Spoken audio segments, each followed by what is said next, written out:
श्रीपादराजं शरणं प्रपद्ये श्रीपादराजं शरणं प्रपद्ये श्रीपादराजं शरणं प्रपद्ये। श्रीपाद श्रीवल्लभ चरित्रामृत अध्याय 14। दत्तदासांना अभय प्रदान। मी शंकर भट्ट थोडे दिवस प्रवास करून मुंताकल्लू या गावी पोचलो। वाटसरूंना विचारले तेव्हा कळले की अजून थोड्या दिवसातच कुरोपूरला पोचेल। श्रीपाद प्रभूंच्या सगुण स्वरूपाच्या दर्शनाची मला ओढ लागली होती। ज्या मार्गावरून मी जात होतो त्याच मार्गावरून एक व्यक्ती हातात ताडीचे पात्र घेऊन येत होता। मला त्या ताडीचा वास असह्य झाला। तो टाळण्यासाठी मी श्रीपाद प्रभूंचे स्मरण करीत वेगाने पुढे चाललो होतो। ती व्यक्ती सुद्धा आपला वेग वाढवून माझ्याजवळ येऊन पोचली। त्याने विचारले, मी तुझ्याकडे येत असताना तू असे दूर जाणे योग्य आहे का? मी तेवढ्यात म्हणालो, तू कोण आहेस? तुझे माझ्याशी काय काम आहे? यावर तो जोरात हसला। त्याच्या ताडीचा उग्र वास मला आला। मी कोण आहे ते जाणून घेण्या अगोदर तू कोण आहेस, कोठून आलास, कोणीकडे चाललास हे जाणून घेणे योग्य आहे। ताडी विकणारे सुद्धा वेदांतावर बोलण्या एवढे समर्थ आहेत असे वाटते। त्याने रस्त्यावरून येणाऱ्या लोकांना हाका मारून बोलावून घेतले। तेथे लोकांचा जमाव झाला। त्यांना तो ताडीवाला गृहस्थ म्हणाला, मित्रांनो, मी या प्रांतात ताडी विकणारा आहे। मी धर्माने जगतो। ताडीचे झाडच मला कल्पवृक्ष आहे। मी झाडावर चढून ताडी आणेपर्यंत हा ब्राह्मण माझी वाट पाहत उभा होता। मी ब्राह्मण असून सुद्धा ताडी पिण्याची मला सवय आहे, परंतु माझ्याकडे तुला देण्यास पैसे नाहीत। थोडी ताडी देऊन मला तू पुण्य प्राप्त कर असे तो मला म्हणाला। मी नाही म्हणालो, परंतु जेव्हा मी तयार झालो तेव्हा लोकांची ये जा सुरू झाली। 4 लोकांसमोर ताडी पिडल्याने ब्राह्मणत्वाला दोष लागेल असे वाटून तो आता नाही म्हणतो आहे। आता माझा वचनभंग होऊन मी महापापी होणार। खरे पाहता आमच्या कुलात ही मोठी संधी आहे। अमूल्य अशी ताडी ब्राह्मणास पिण्यास देण्याने विशेष पुण्य लाभेल व माझ्या आशेवर याने पाणी फिरविले आहे। हे पूज्य लोक हो, तुम्ही या ब्राह्मणाला धर्मोपदेश करा आणि या पापापासून माझे रक्षण करा। तेथे जमलेले सारे लोक ताडी विकणारे गौड लोकच होते। त्यांनी त्या ताडीवाल्यास दुजोरा दिला आणि त्या ताडीवाल्याने मला ताडी बळजबरीने पाजविली। त्यानंतर सगळे लोक निघून गेले। मी अत्यंत दुःखी झालो। उत्तम ब्राह्मण कुलात जन्मून नीच अशी ताडी प्यालो। माझे ब्राह्मणत्व नष्ट झाले। परम पवित्र अशा श्रीपादांचे मुखकमल आता कसे पाहू? जळलं माझं कर्म, नशीबच माझे। माझ्या कपाळी विधी लेखच असा होता, तेव्हा वेगळे कसे होणार? माझे पाय लडखडू लागले। तोंडाला असह्य वास येत होता। माझ्या नशिबाला दोष देत देत श्रीपादांचे नाव घेत मी चालू लागलो। मार्गात एक तपोभूमी दिसली। तेथे कोणी महात्मा राहत होते। त्या पवित्र भूमीत पाऊल टाकण्यास मला लाज वाटत होती। मी माझ्या रस्त्याने चाललो होतो। तितक्यात माझ्या पाठीमागून आवाज आला, अरे शंकर भट्टा, थांब थांब, तुला आश्रमात घेऊन येण्याची दत्तानंद स्वामींची आज्ञा आहे। मी दैवाची लीला पाहून चकित झालो। मला श्री दत्तानंद स्वामींच्या पुढे आणून उभे केले। करुणाभरीत नेत्रांनी त्यांनी माझ्याकडे पाहून लवकर स्नान करून ये असे सांगितले। स्नानानंतर मला मधुर फळे खाण्यास दिली। श्री स्वामींनी मला जवळ बसून म्हटले, अरे शंकर भट्टा, दत्तात्रयांच्या 9व्या अवतारातील श्रीपाद श्रीवल्लभांची तुझ्यावर केवढी करुणा दृष्टी आहे। त्यांनी तुला आपल्या अमृत हस्ताने अमृत पाजविले। त्यांना तू गौड कुलातील ताडी विकणारा समजलास। त्यांनी दिलेल्या अमृताला भ्रमाने ताडी समजलास। कितीही भ्रामकता! मी पाहिलेले सर्व प्रसंग माझ्या नजरेसमोर एक एक येऊ लागले। त्यानंतर अनंत चैतन्य शक्ती महासागरातील असंख्य लाटा माझ्यावर येऊन आदळत असल्याचा अनुभव येऊ लागला। अनंत अशा त्या सत्ता शक्तीमध्ये अत्यंत हीन अत्यल्प असणारा माझा अहंकार नष्ट झाला। मी म्हणजे काय हे समजत नव्हते आणि समजणारे नव्हते। एका दिव्य आनंदामध्ये मी बुडू लागलो। माझ्यामध्ये परिमित असणारा मी नष्ट होऊन समस्त सृष्टी व स्वप्नच असल्याप्रमाणे मला वाटत होते. तेवढ्यात स्वामींनी माझ्यावर मंगल जल प्रोक्षण केले. त्यांच्या दिव्य हस्ताने पवित्र भस्माचे माझ्या कपाळावर लेपन केले. मी प्रकृतीच्या अधीन झालो. काही क्षण मी दिव्यानंदाचा अनुभव घेत होतो.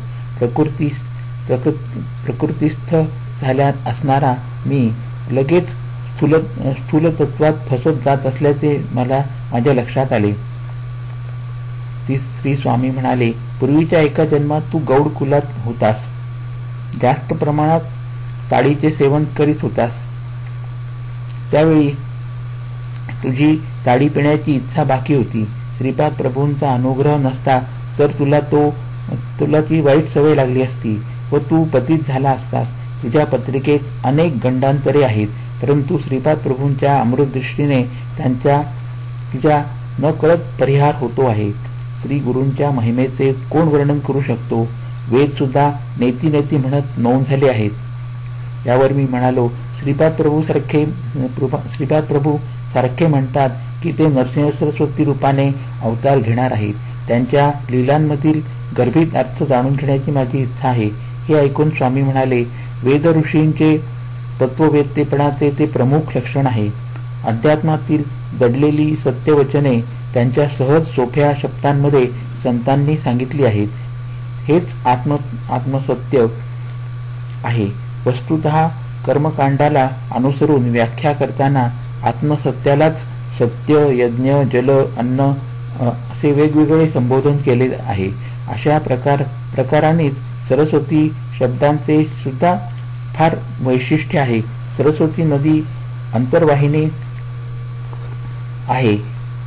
तिचे वर्णन करताना सत्यवाक्यांचा बोध करणारी महार्णवाची माहिती समजावून देऊन आपल्याच चित्ताला प्रकाशित करणारी असल्याचे सांगितले आहे. श्री गुरु म्हणजे एकच एक प्रबोध शक्ती, प्रबोधिनी प्रवाह. त्यांची सत्यवाणी आपल्या चित्ताला प्रकाशित करते. तसेच परमसत्य आणि अंतर्ज्ञान आपल्यात स्थिर करते. वेदातील यज्ञ हे अंतःप्रवृत्तीचे बाह्य प्रतीक आहे. यज्ञ द्वारा मानव त्याचे जे स्वतःचे असते ते देवाला अर्पण करतो. त्याला प्रत्युपकार प्रित्यर्थ देवता गोधन, अश्व देतात. गोधन म्हणजे तेज, संपदा, अश्व म्हणजे शक्ती आणि संपदा. याप्रमाणे देव आपणास तप, शक्ती, प्रसाद देतात. वेदातील ज्ञान योग्य असणाऱ्यांनाच समजावे म्हणून अत्यंत गुप्त ठेवले होते. औदुंबर वृक्षाला दिलेले वरदान. नरसिंह सरस्वतींच्या अवताराचे वैशिष्ट्य. श्री महाविष्णू हिरण्यकश्यपूचा संहार करण्यात औदुंबर वृक्षाच्या लाकडी खांबातून नरसिंहांच्या रूपात ते प्रकट झाले. त्यांनी प्रल्हादाचे रक्षण केले आणि हिरण्यकश्यपूच्या वधानंतर त्याला राज्यावर बसविले. काही कालानंतर दुभंगलेल्या त्या खांबाला पालवी फुटू लागली आणि पुढे त्याचेच औदुंबराच्या वृक्षात रूपांतर झाले. प्रल्हाद विस्मित होऊन त्या औदुंबराच्या वृक्षाची पूजा करू लागला. प्रल्हादाला एकदा औदुंबराच्या झाडाखाली ध्यानस्थ अवस्थेत बसलेल्या श्री दत्तात्रेयांनी दर्शन दिले व ज्ञानबोध केला. प्रल्हादास द्वैत सिद्धांताविषयी आसक्ती असल्याचे जाणून श्री दत्तप्रभूंनी कलियुगात यतिवेश धारण करून दीनजनांचा उद्धार करशील असा आशीर्वाद दिला. परमपवित्र अशा औदुंबर वृक्षाने मनुष्याकृती धारण करून श्री दत्तांच्या चरणकमलांवर पडून मला सुद्धा वर द्या अशी प्रार्थना केली. तेव्हा श्री दत्तात्रेय म्हणाले, प्रत्येक औदुंबर वृक्षाच्या मुळाशी मी सूक्ष्म रूपाने राहीन. तुझ्यामधून नरसिंहदेव प्रकट झाल्यामुळे कलियुगात मी नरसिंह सरस्वती नाव धारण करून अवतार धारण करीन असे माझे वचन आहे. स्वामींचे वक्तव्य ऐकून मी म्हटले, महाराज, श्री पिठिकापूर येथे श्रीपाद प्रभूंचे दर्शन घेण्यासाठी आणि त्यांच्या बाललीला ऐकण्यासाठी मी सदैव लालचावलेला असतो. श्रीपादांच्या अद्भुत लीला. स्वामी पुढे म्हणाले, लहानपणी मला बोलता येत नव्हते. शब्द तोत्रे येत असत. त्यामुळे सगळी मुले माझी थट्टा करीत. एकदा मला एक अनामिक आजार झाला. 5 वर्षापासून तो वाढू लागला. 1 वर्ष लोटल्यावर 10 वर्षे उलटल्यासारखे झाले. मी 10 वर्षाचा झालो तेव्हा 50 वर्षाची लक्षणे माझ्यामध्ये दिसू लागली. त्यावेळी बापनाचार्युलू पिठिकापुरम येथे यज्ञ करीत होते. माझ्या वडिलांनी यज्ञासाठी मला तेथे नेले होते. त्यावेळी श्रीपाद प्रभूंचे वय 6 वर्षापेक्षा जास्त नव्हते. यज्ञासाठी लागणारे तूप जमा करून ठेवले होते. ते एक वयस्क ब्राह्मणाच्या स्वाधीन केले होते.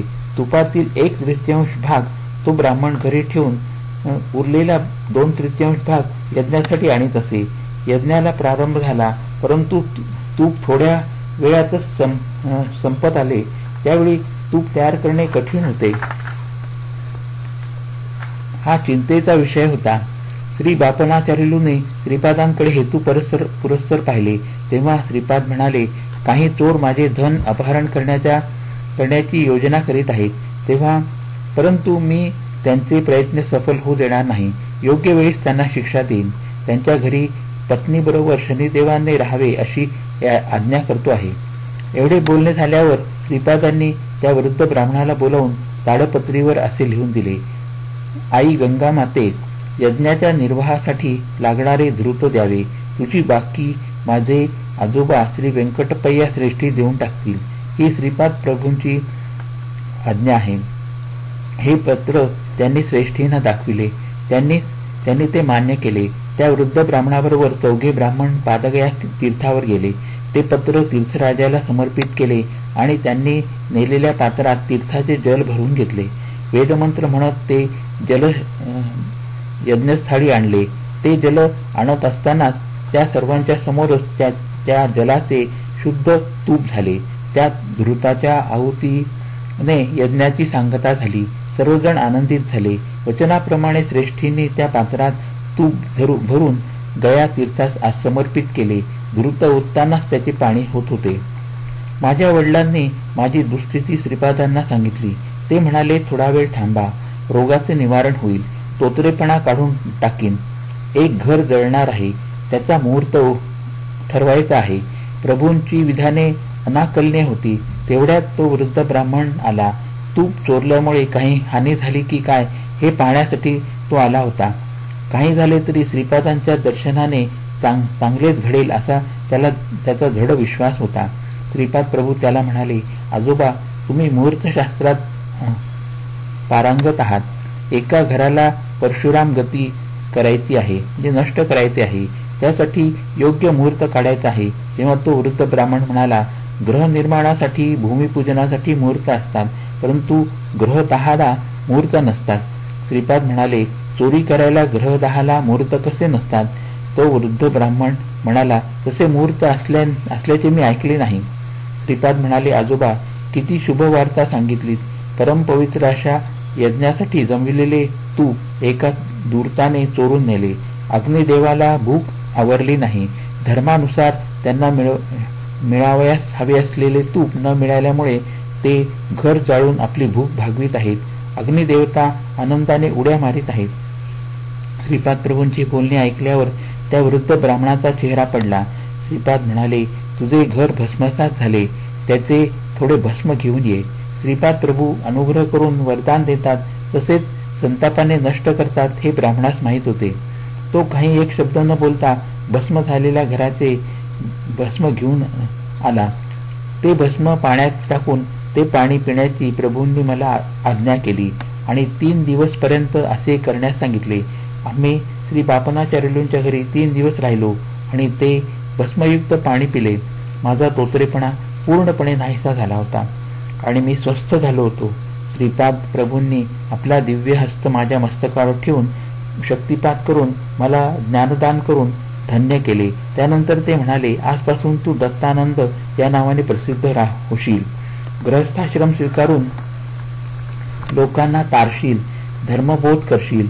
तू आणि हा वृद्ध ब्राह्मण मिळून गेल्या जन्मी व्यापार करीत होता. व्यापारात वैषम्य आल्याने एकमेकांचा नाश करण्याचा दोघे प्रयत्न करीत होता. एके दिवशी या वृद्ध ब्राह्मणाला तू घरी बोलावून प्रेमाने खीर खाऊ घातलीस. त्या खीरीत विष कालवलेले त्या ब्राह्मणास माहीत नसल्याने त्याने ती खीर पूर्ण खाल्ली.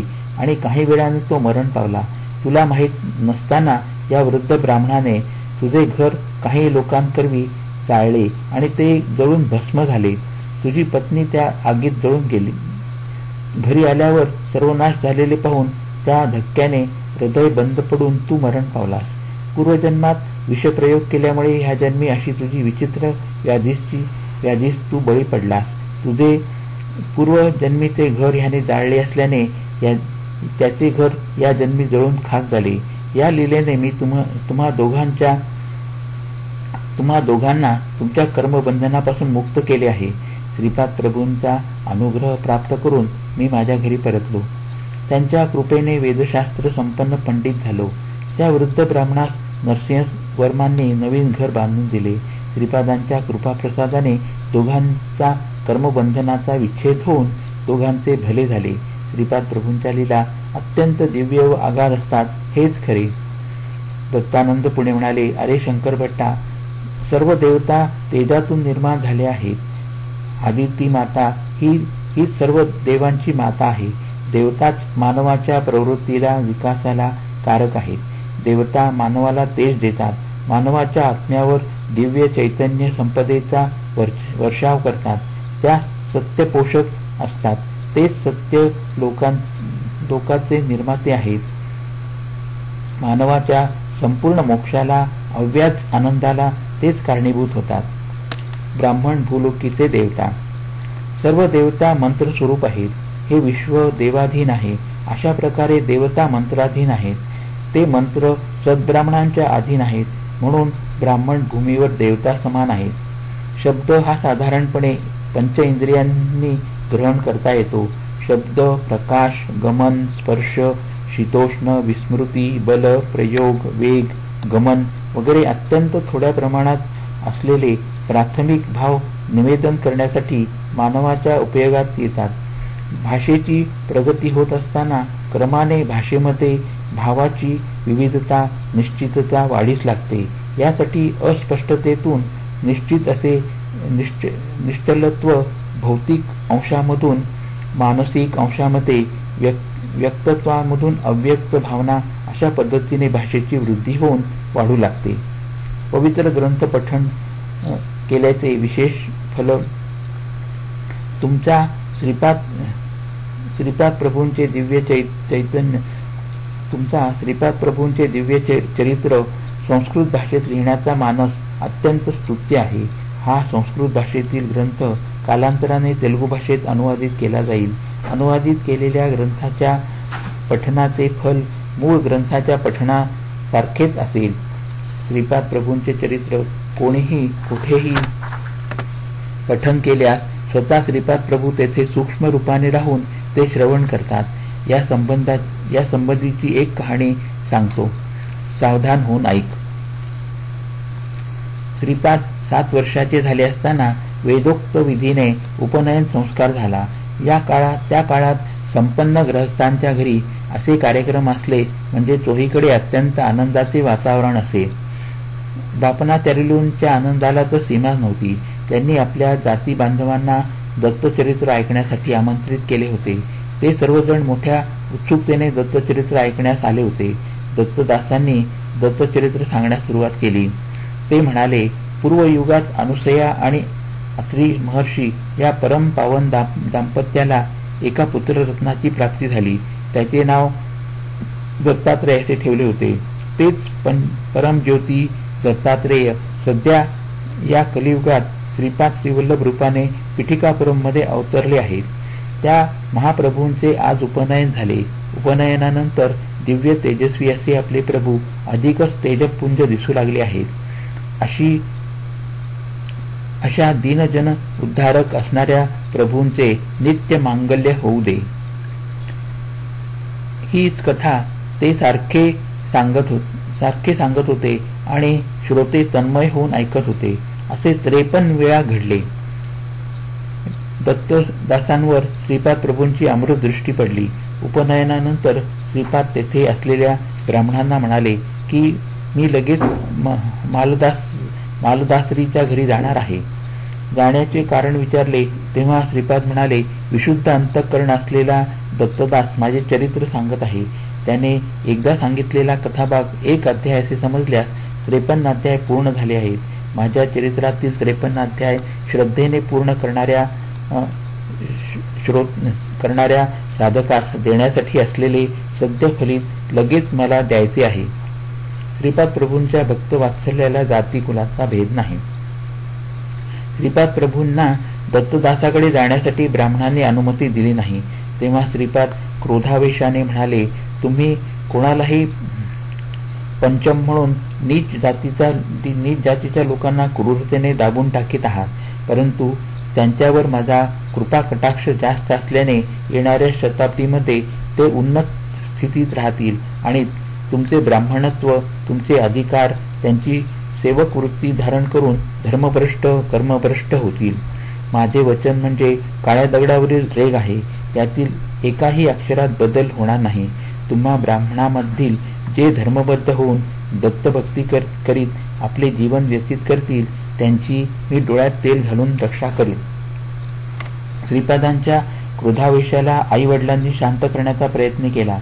थोड्या वेळाने ते शांत झाले व त्यांनी मौन धारण केले. नेमके त्याच वेळी दत्तदासांच्या घरी श्रीवल्लभांनी त्यांच्या दिव्य मंगल स्वरूपात दर्शन दिले. त्यांनी प्रेमभराने समर्पण केलेली मधुर फळे स्वीकारली. त्यांनी दिलेले दूध प्रेमाने घेतले. त्यांनी आपल्या दिव्य हस्तांनी सर्वांना मिठाईचा प्रसाद दिला आणि दत्तदासांच्या घरी असणाऱ्या प्रत्येकाला त्यांनी आशीर्वाद दिला. बाबा शंकर भट्टा, पाहिलेच का श्रीपाद प्रभूंचे प्रेम? ते भावनेने संतुष्ट होतात. त्यांना कुल गोत्राशी भौतिकातील परिस्थितीशी संबंध नसतो. दत्तप्रसाद अंत्यकुलातील व्यक्तीने जरी आपणास दिला तरी त्याचा भक्तिभावाने स्वीकार करावा. त्याच्याकडे दुर्लक्ष केले असता अथवा प्रसाद अस्वीकार केल्यास आपण कष्ट नष्टांना बळी पडतो. श्रीपादांनी भक्तांना सांगितलेली 12 अभयवचने. 1. माझ्या चरित्राचे पारायण होत असलेल्या प्रत्येक स्थळी मी सूक्ष्म रूपाने असतो. 2. मनो वाक काया कर्मणा मला समर्पित असलेल्या साधकांचा मी डोळ्यात तेल घालून सांभाळ करतो. 3. श्री पीठिकापुरममध्ये मी प्रतिदिन मध्यान्ह काळी भिक्षा स्वीकारतो. माझे येणे दैव रहस्य आहे. 4. सतत माझे ध्यान करणाऱ्यांचे कर्म ते कितीही जन्मजन्मांतरीचे असले तरी ते मी भस्म करून टाकतो. 5. अन्न हेच परब्रह्म. अन्नासाठी तळमळणाऱ्यांना अन्न दिल्यास मी त्या दात्यास नक्कीच प्रसन्न होतो. 6. मी श्रीपाद श्रीवल्लभ आहे. माझ्या भक्तांच्या घरी महालक्ष्मी तिच्या संपूर्ण कलेने प्रकाशित असते. 7. तुमचे अंतःकरण शुद्ध असले तर माझा कटाक्ष सदैव तुमच्यावर असतो. 8. तुम्ही ज्या देवता स्वरूपाची आराधना करता, ज्या सद्गुरूंची उपासना कराल ती मलाच प्राप्त होईल. 9. तुम्ही केलेली प्रार्थना मलाच पोचते. माझा अनुग्रह आशीर्वाद तुम्ही आराधिलेल्या देवतेच्या स्वरूपाद्वारे तुमच्या सद्गुरूंद्वारे तुम्हाला प्राप्त होतो. 10. श्रीपाद श्रीवल्लभ म्हणजे केवळ नामरूप नाही, सकल देवता स्वरूप समस्त शक्तींचे अंश मिळून माझे विराट स्वरूप अनुष्ठानाद्वारे तुम्हाला समजू शकेल. 11. श्रीपाद श्रीवल्लभ हा माझा संपूर्ण योग अवतार आहे. जे महायोगी महासिद्ध पुरुष माझे नित्य ध्यान करतात ते माझेच अंश आहेत. 12. तुम्ही माझी आराधना केली तर मी तुम्हाला धर्ममार्गाचा कर्ममार्गाचा बोध करतो. तुम्ही पतित होऊ नये म्हणून मी सदैव तुमचे रक्षण करतो. अशा प्रकारे ही श्रीपाद श्रीवल्लभांची 12 वचने होती. येथे अध्याय 14 संपन्न झाला. श्रीपादराजं शरणं प्रपद्ये. श्रीपादराजं शरणं प्रपद्ये. श्रीपादराजं शरणं प्रपद्ये. हरि ओम तत्सत्. हरि ओम तत्सत्. हरि ओम.